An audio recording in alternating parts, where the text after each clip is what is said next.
శ్రీ గురుభ్యో నమ. గురుర్బ్రహ్మ గురుర్విష్ణు గురుర్దేవో మహేశ్వర గురు సాక్షాత్ పరం బ్రహ్మ తస్మై శ్రీ గురవే నమ. అస్మద్గురుచరణ పాదార విందాభ్యాం నమ. నిన్నటి మన మహాభారత ప్రస్థానంలో ఆ పాండవుల దగ్గరికి మార్కండేయుడు వెళ్ళిన తర్వాత బక మహర్షి వచ్చాడు. ఆయన తనకు తోచినటువంటి చక్కటి విషయాలన్నీ కూడా యుధిష్ఠిరుడికి చెప్పాడు. ఆ తర్వాత ఆయన్ని చక్కగా అర్ఘ్యపాద్యాదులతో పూజించి ఆయన్ని సాగనంపారు. ఆ తర్వాత ఒకానొక రోజుని తన సోదరులతోటి భార్యతో కలిసి ధర్మరాజు హాయిగా అక్కడ ఆశ్రమంలో కూర్చున్నటువంటి సమయంలో ఆ ద్రౌపది ఆ సమయంలో తాను పడేటువంటి మనోవేదన అంతటినీ కూడా ధర్మరాజుకి విన్నవించుకుంటోంది. అయ్యా, నువ్వు పూర్వం ఎలా ఉండేటువంటి వాడు, ఎంత వైభవంగా ఉండేటువంటి నిన్ను చూశాను నేను, ఇప్పుడు ఇలా చూస్తున్నాను. అందువలన ఇదంతా కూడా నాకు అత్యంతమైనటువంటి హృదయ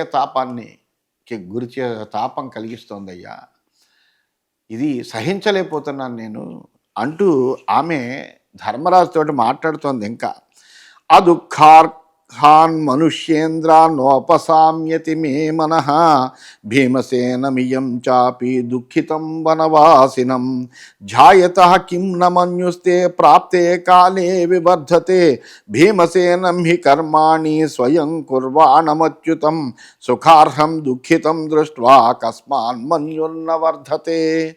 ఓ యుధిష్ఠిరా, దుఃఖాలని అనుభవించడానికి ఏమాత్రము యోగ్యులు కానటువంటి నీ సోదరులను చూస్తుంటే నా మనస్సు ఎంతమాత్రము శాంతించట్లేదయ్యా. ఈ వనవాస కష్టాన్ని అనుభవిస్తూ దుఃఖిస్తున్నటువంటి భీమసేనుడిని చూస్తుంటే అసలు నీకు శత్రువుల మీద కోపం రావట్లేదా? అయ్యో, ఈ భీమసేనుడు ఎలా ఉండేవాడు, ఇప్పుడు ఎలా అయిపోయాడు అని అతన్ని చూసినప్పుడు ఒక్కసారి నీ హృదయంలో మనకి ఇటువంటి అవస్థను కల్పించినటువంటి దుర్యోధనాల మీద నీ కోపం రావట్లేదటయ్యా. యుద్ధంలో వెన్నుచూపనటువంటి ధీరుడు ఈ భీమసేనుడు. అటువంటి వాడు ఇప్పుడు ఏం చేస్తున్నాడు? స్వయంగా అతడు అక్కడ కట్టెలు కోసుకొచ్చి, లేకపోతే కనుక అక్కడ ఏదైనా కూరగాయలో కందమాలలో దొరికితే అవి తీసుకొస్తూ ఇలాంటి పనులు చేస్తూ ఇక్కడ ఉంటున్నాడు.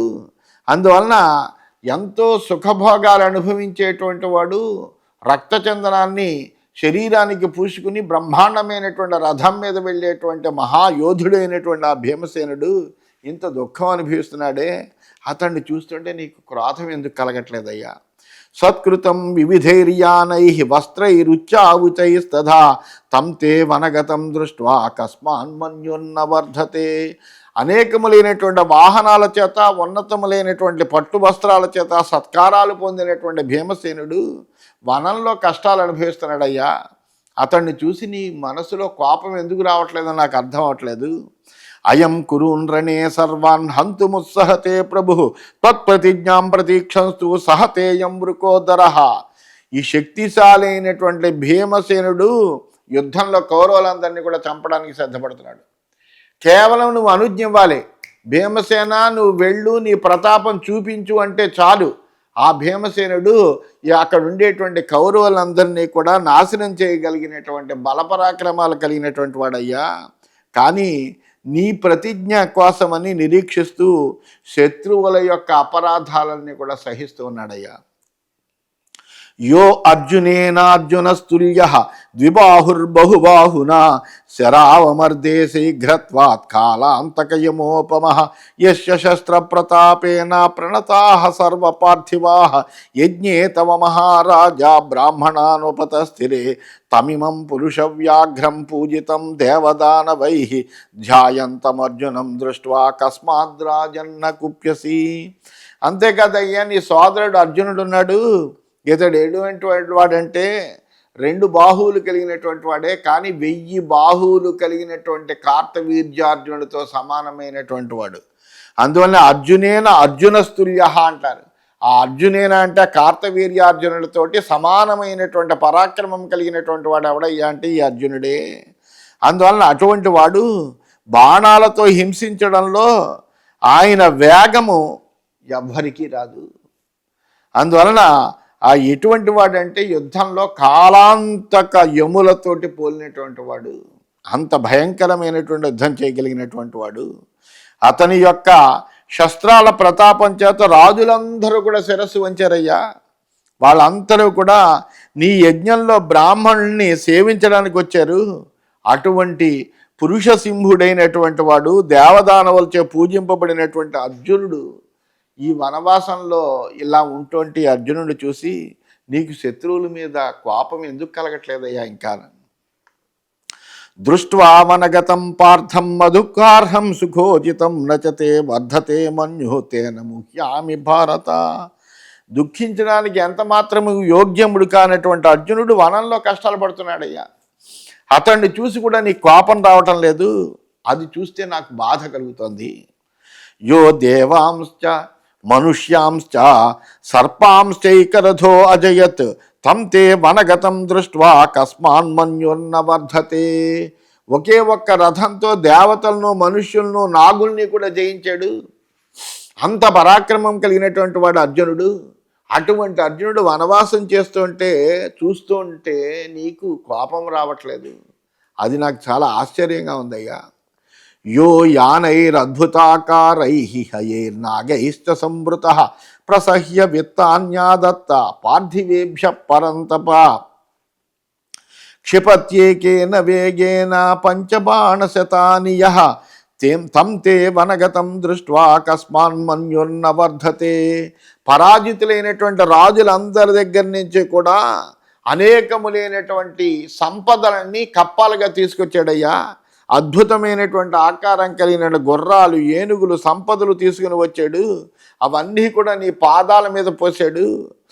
ఒకే వేగంతో 500 బాణాలను వేయగలిగినటువంటి వాడు. అంతటి పరాక్రమశాలుడైనటువంటి అర్జునుడు వనవాసం చేస్తుంటే చూస్తూ నీకు కోపం రావట్లేదు. శ్యామం బృహంతం తరుణం చర్మిణాముత్తమం రణే నకులం తే వనే దృష్ట్వా కస్మాన్మన్యుర్న వర్ధతే. అలాగే యుద్ధంలో ఖడ్గాన్ని, డాలు ధరించి యుద్ధం చేసేటువంటి వీరశ్రేష్ఠుడు నకులుడు. ఆ నకులుడు ఎంత సుకుమారమైనటువంటి వాడు కూడాను. అటువంటి నకులుడు ఈ వనంలో ఉండడం చూసి నీలో శత్రువుల మీద కోపం ఎందుకు రావట్లేదయ్యా? దర్శనీయంచ శూరంచ మాద్రీపుత్రం యుధిష్ఠిరా సహదేవం వనే దృష్ట్వా కస్మాత్ క్షమసి పార్థివా. చక్కటి రూపం కలిగినటువంటి వాడు, మహాపరాక్రమవంతుడు, మాద్రీపుత్రుడైనటువంటి సహదేవుణ్ణి ఈ స్థితిలో చూసి నువ్వు శత్రువుల్ని ఇంకా ఎందుకు ఉపేక్షిస్తున్నావయ్యా, క్షమిస్తూ ఉన్నావు నువ్వు? నకులం సహదేవంచ దృష్ట్వా తే దుఃఖితావుభౌ అదుఃఖార్హో మనుష్యేంద్ర కస్మాన్ మన్యుర్న వర్ధతే. ఓ యుధిష్ఠిరా, కష్టాలను అనుభవించడానికి ఎంత మాత్రమో తగనటువంటి వాళ్ళు, సుకుమారమైనటువంటి శరీరం కలిగినటువంటి వాళ్ళు, చాలా అందగాళ్ళు, అలాంటి అయినటువంటి నకుల సహదేవులను చూసి నీకు క్రోధం ఎందుకు రావడం లేదో నాకు అర్థం అవట్లేదయ్యా. ద్రుపదస్య కులే జాతాం సృషాం పాండోర్మహాత్మనః దృష్టజుమ్నస్య భగినీం వీరపత్నీమనువ్రతాం మాం వై వనగతాం దృష్ట్వా అకస్మాత్ క్షమసి పార్థివ. సరే, వీళ్ళందరూ పోని నీ సోదరులు ఊరుకున్నావు, బాగుంది. కానీ ద్రుపదుడి వంశంలో పుట్టానయ్యా, మహారాజు వంశంలో. మహాత్ముడైనటువంటి గొప్పవాడుగా చెప్పబడేటువంటి పాండురాజుకి కోడలుగా వచ్చాను నేను. దృష్టజుమ్నుడిని, యజ్ఞ సంభవుడైనటువంటి దృష్టజుమ్నుడికి సోదరిగా ఉన్నటువంటి వాడిని, ఉన్నదాన్ని, వీర పత్నిని, పతివ్రతనైనటువంటి నన్ను వనవాసంలో చూస్తున్నప్పుడు కూడా నీ కోపం రావట్లేదయ్యా. నోనంచ తవ వై నాస్తి మన్యుర్భరత సత్తమా యతతే భ్రాతృంశ మాంచైవ దృష్ట్వా నవ్యధతే మనః. ఇంకా ఒక్క నిశ్చయానికి వస్తున్నాను నేనయ్యా, నీ హృదయంలో శత్రువుల పట్ల అసలు కోపమే లేదు. నీ సోదరులను, నన్ను కూడా ఇటువంటి హీనమైనటువంటి స్థితిలో చూస్తున్నప్పటికీ కూడా నీ మనస్సు ఏమీ బాధించడం లేదు. నా నిర్మన్యు క్షత్రియోస్తి లోకే నిర్వచనం స్మృతం తదజ్యతయి పశ్యామి క్షత్రియే విపరీతమే తత్. క్షత్రియుడంటే మంచి కోపం కలిగి ఉంటాడయ్యా. దేనికైనా చిన్న తేడా వచ్చిందంటే ఊరుకోడు. అంతటి కోపంతో ఊగిపోతూ ఉంటాడు. ఈ లోకంలో కోపం లేనటువంటి క్షత్రియుడు అనేటువంటి వాడు ఉండడు. నాశనం చేసేవాడే క్షత్రియుడు అని ఒక నిర్వచనం కూడా ఉన్నది. కానీ క్షత్రియుడైనటువంటి నీ విషయంలో ఆ నిర్వచనం విపరీతమైనదిగా నాకు అనిపిస్తోంది. ఎందుకంటే నీకు అసలు కోపమే రావట్లేదు. అటువంటి హినస్థితి క్షత్రం, క్షరతే హినస్థితి క్షత్రం అనే దుష్టుల్ని హింసించేటువంటి వాడిని క్షత్రియుడు అంటారు. అటువంటిది క్షతాత్ త్రాయతే ఇది అంటే ఆర్తుల్ని రక్షించేటువంటి వాడు అని 2 రకములైనటువంటి వ్యుత్పత్తి చెబుతారు క్షత్రియుడు అంటే.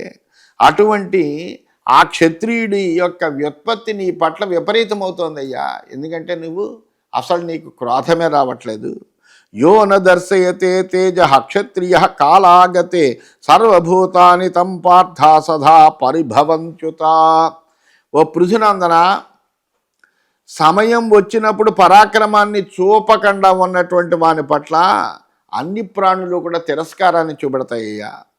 తత్వయా నక్షమా కార్య శత్రూన్ ప్రతి కథంచన తేజసైవ హి తే శక్య నిహంతుం నాత్ర సంశయ. అందువలన ఓ మహారాజా, నా మాట విను. ఏ విధంగా కూడా ఈ శత్రువుల్ని క్షమించకూడదు. పరాక్రమంతోనే వాళ్ళు చంపశక్యమవుతారు, అందులో ఏ విధమైనటువంటి సందేహము లేదు. అందువలన మనం పరాక్రమించాలి తప్ప వాళ్ళ పట్ల సహనము లేకపోతే క్షమ అనేటువంటి ఉచితము కాదు. తథైవయ క్షమాకాలే క్షత్రియో నోపశామ్యతి అప్రియం సర్వభూతానాం సో అముత్రేహ చ పశ్యతి. అదేవిధంగా సహనం వహించవలసినటువంటి సమయంలో శాంతిని పొందకుండా ఉండకూడదు. క్రోధం చూపించవలసినటువంటి సమయంలో క్రోధం చూపించకుండా ఉండకూడదు. అందువలన అలాంటి క్షత్రియుడే ప్రాణులందరికీ కూడా, ఎందుకంటే సహనం వహించవలసినలో శాంతిని పొందనటువంటి క్షత్రియుడు కూడా ప్రాణులకు అందరికీ అప్రియుడే అవుతాడు. అట్లాగే పరాక్రమించవలసినటువంటి సమయంలో పరాక్రమించనటువంటి క్షత్రియుడు కూడా అప్రియుడే అవుతాడయ్యా. అతడు ఇహపరలోకాల్లో నశిస్తాడు అని ద్రౌపది తన మనస్సులో ఉండేటువంటి బాధనంతా కూడా ధర్మరాజు దగ్గర ఆ విధంగా వెళగెక్కింది. ఇది శ్రీమన్మహాభారతే వనపర్వణి అర్జునాభిగమన పర్వణి ద్రౌపది పరితాపవాక్యే 17వ. ఈ విధంగా శ్రీమన్ మహాభారతంలో వనపర్వంలో అర్జునాభిగమన పర్వం అనే ఉపపర్వంలో ద్రౌపది పరితాప వాక్యం, ద్రౌపది బాధపడుతూ చెప్పేటువంటి మాటలు అనేటువంటి 27వ అధ్యాయం అయింది. 28వ అధ్యాయం ప్రారంభమైంది. ఇంకా ద్రౌపది ఇలా మాట్లాడుతోంది ధర్మరాజుతోటి. ద్రౌపద్యువాచ అత్రాపి ఉదాహరంతీమం ఇతిహాసం పురాతనం ప్రహ్లాదస్య సంవాదం బలైర్వైరోచనస్య చ. ద్రౌపది ఇంకా చెబుతోంది, ఈ విషయంలో పురాతనమైనటువంటి ఇతిహాసం ఒకటి ఉందయ్యా. బలి ప్రహ్లాదుల సంవాదాన్ని గురించి చెబుతూ ఉంటారు. ఆ సంవాదం గురించి నేను నీకు చెబుతున్నాను వినవయ్యా. అసురేంద్రం మహాప్రాజ్ఞం ధర్మాణం ఆగతాగమం బలిపప్రచ్ఛ దైత్యేంద్రం ప్రహ్లాదం పితరం పితు. దైత్యులందరికీ రాజైనటువంటి ప్రహ్లాదుడు చాలా గొప్ప తెలివైనటువంటి వాడు, ధర్మరహస్యాలన్నీ కూడా తెలిసినటువంటి వాడు, గొప్ప భగవద్భక్తుడు కూడాను. ఒకనాడు బలి తన పితామహుడైనటువంటి ప్రహ్లాదుడిని ఈ విధంగా అడిగేట, క్షమాస్విశ్రేయసీ తాత ఉతాహో తేజవుచ్యుత ఏతన్మే సంశయం తాత యథావద్ బ్రూహి పృచ్ఛతే. బలి తన తాతగారిని అడిగాడు, తాత పరాక్రమం అనేటువంటిది శ్రేయస్సుని కలిగిస్తుందా, లేకపోతే సహనం అనేటువంటిదే శ్రేయస్సుని కలిగిస్తుందా? ఈ విషయంలో నాకు సందేహం కలిగిందయ్యా. పరాక్రమమే మనకు శ్రేయస్సుని కలిగిస్తుందా, లేకపోతే సహనమే శ్రేయస్సుని కలుగుతుందా అనేటువంటిది దాంట్లో ఉన్నది ఉన్నట్టుగా నువ్వు చెప్పవలసింది అని బలిచక్రవర్తి ప్రహ్లాదుడిని అడిగాడు. శ్రేయో యదత్ర ధర్మజ్ఞ బ్రూహిమే తద సంశయం కరిష్యామి తత్సర్వం యథావదనుశాసనం. ధర్మాలన్నీ తెలిసినటువంటి వాడవు నువ్వు, అందువల్ల ఈ రెండిట్లో ఏది శ్రేయస్సు నాకు తప్పకుండా చెప్పవలసింది. నువ్వు చెప్పిన దాన్ని నేను యథాతథంగా ఆచరిస్తాను, ఇందులో ఏ విధమైన సందేహం లేదు అని అడిగాడయ్యా. తస్మై ప్రోవాచ తత్సర్వం ఏవం పృష్ట పితామహ సర్వనిశ్చయ విత్ప్రాజ్ఞ సంశయం పరిపృచ్ఛతే. ఈ విధంగా సందేహాన్ని అడిగినటువంటి బలికి అతని పితామహుడైనటువంటి ప్రాజ్ఞుడైనటువంటి అన్నిటినీ తెలిసినటువంటి జ్ఞాని అయినటువంటి ప్రహ్లాదుడు ఈ విధంగా చెప్పాడు. న శ్రేయ సతతం తేజ న నిత్యం శ్రేయసీ క్షమా ఇది తాత విజానై ద్వయమేతద సంశయం. ప్రహ్లాదుడు చెప్పాడు బలిచక్రవర్తితో, నాయనా ఎల్లప్పుడూ పరాక్రమమే శ్రేయస్సు కాదయ్యా, అదేవిధంగా సహనం కూడా శ్రేయస్సు కాదు. ఈ రెండిటి గురించి సందేహం లేకుండా నువ్వు తెలుసుకో ముందరా. సహనం ఎక్కడుండాలి, పరాక్రమం ఎక్కడుండాలి అనేటువంటి విషయం తెలుసుకో. అంతేకాని పరాక్రమం ఉంటేనే శ్రేయస్సు అని సంపూర్ణంగా అనుకోవడానికి లేదు, సహనం ఉంటేనే శ్రేయస్సు అని కూడా పరిపూర్ణంగా అనుకోవడానికి లేదయ్యా. యో నిత్యం క్షమతే తాత బహూన్ దోషాన్ సవిందతి భృత్యా పరిభవంత్యేనం ఉదాసీనా తధారయ సర్వభూతాని చాప్యస్యాననమంతి కదాచన తస్మాన్నిత్యం క్షమా తాత పండితైరైపవర్జిత. నిత్యం సహనంతో ఉండేటువంటి వాడు చాలా అనర్థాలను పొందుతాడు. సేవకులందరూ కూడా అతన్ని అవమానిస్తారయ్యా, శత్రువులందరూ కూడా అతన్ని ఉపేక్షిస్తారు, లెక్క చేయరు అసలు. ప్రాణులన్నీ కూడా అతనికి ఒకప్పుడు కూడా లొంగి ఉండవు, ఎందుకంటే సహనపరుడు కాబట్టి ఏం చేసినా చెల్లుతుంది అనుకుంటాయి. అందువలన నిత్యము సహనం అనేటువంటిది పండితులు కూడా విడిచిపెట్టేశారు. ఎల్లప్పుడూ సహనమే కలిగి ఉండడం అనేటువంటిది మంచిది కాదని. అవజ్ఞాయి తంభృత్యా భజంతే బహుదోషతాం ఆదాతుం చాస్య విత్తాన్ని ప్రార్థయంతే అల్పచేతసః. అలా ఎల్లప్పుడూ సహనంతో ఉండేటువంటి వాడిని సేవకులు తృణీకరిస్తారు, అనేక దోషాలు చేస్తూ ఉంటారు. వాళ్ళందరూ కూడా సంకుచితమైన మనస్సు కలిగినటువంటి మూర్ఖులైనటువంటి సేవకులు అలా ఉండేటువంటి వాళ్ళ యొక్క సంపదలను కూడా హరిస్తారయ్యా. చాపం వస్త్రాన్ని అలంకారాన్ సేనాని ఆసనాని చ భోజనాన్యధపానాని సర్వోపకరణాని చ ఆదధీరన్నధికృతాః యథా కామమచేతసః ప్రదిష్టాని యదేయాని నదజ్జుర్భర్తృశాసనాత్. నిత్యం సహనం వహించేటువంటి యజమాని దగ్గర ఉండేటువంటి సేవకులు మూర్ఖులుగా ప్రవర్తిస్తారు. వాడి యొక్క రథాలని, వస్త్రాలని, అలంకారాలని, శయనాల్ని, ఆసనాన్ని, భోజనాన్ని, పానీయాల్ని, సమస్తమైన సామగ్రిని వాళ్ళే ఉపయోగించుకుంటూ ఉంటారు. యజమాని ఆజ్ఞాపించినప్పటికీ కూడా ఇతరులకు ఇవ్వవలసినటువంటి వాడిని ఇవ్వరు వాళ్ళు, ఎందుకంటే యజమాని ఏం చేయడు అని ఒక విశ్వాసం వాళ్ళకి. నచైనం భర్తృపూజాభి పూజయంతి కథంచనావజ్ఞానం హి లోకేస్మిన్ మరణాదపి గర్హితం. నిత్యం క్షమతో ఉన్నటువంటి యజమానికి సేవకులు ఉచితమైనటువంటి గౌరవం కూడా ఇవ్వరు. ఈ లోకంలో సేవకుల చేత అవమానింపబడడం కంటా నరకం ఇంకోటి లేదు. అందువలన దానికి అంటే కూడా మరణం కంటే అది నీచమైనటువంటి సేవకుల చేత అవమానింపబడడం అనేటువంటిది. క్షమిణం తాదృశం తాత బ్రువంతి కటుకాన్యపి ప్రేష్యా పుత్రాశ్చ భృత్యాశ్చ తథా ఉదాసీన వృత్తయః. ఆ విధంగా క్షమాశీలుడైనటువంటి వాడిని సేవకులు, పుత్రులు, భృత్యులు, తటస్థులు కూడా పరుషంగా మాట్లాడతారు వాడిని. అంతేగాని అతడు చెప్పినటువంటి మాట ఎవ్వరూ కూడా వినరు. అధాస్య దారానిచ్చంతి పరిభూయ క్షమావతః దారాశ్చాస్య ప్రవర్తంతే యథా కామమచేతసః. నిత్యము క్షమాశీలుడైనటువంటి వాడిని భార్యను అవమానించి లోబరుచుకోవడానికి ఇతరులు కూడా భావిస్తారయ్యా. అలాగే అతని భార్య కూడా స్వేచ్ఛగానే ప్రవర్తిస్తుంది, ఆమె కూడా అతన్ని గౌరవించదు.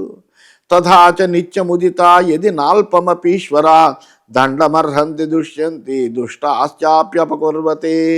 సహనశీలుడైనటువంటి యజమాని కొంచెం కూడా దండించకపోతే సేవకులందరూ కూడా దుష్టాచారులు అవుతారు, భ్రష్టాచారులు అవుతారు.